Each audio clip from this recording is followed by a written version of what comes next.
রসগোল্লার মতো মিষ্টি কন্যার হাসি রে, আয় দেখা যা, আয় দেখা যা।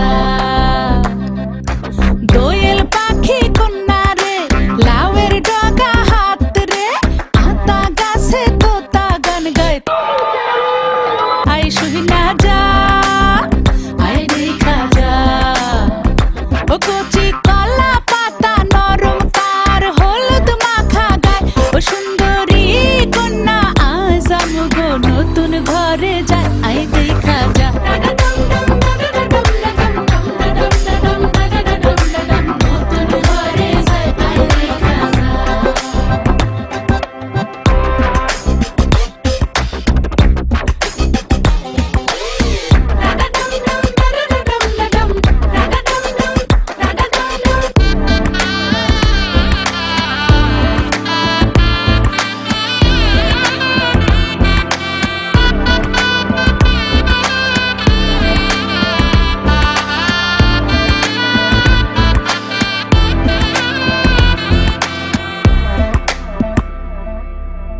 জানি না জীবন কখন কোথায় লইয়া যায় রে, শুধু চাই আমগো কন্যা যেন সুখী হয় রে, যেন ব্যথা না লাগে তার শিমুল তোলা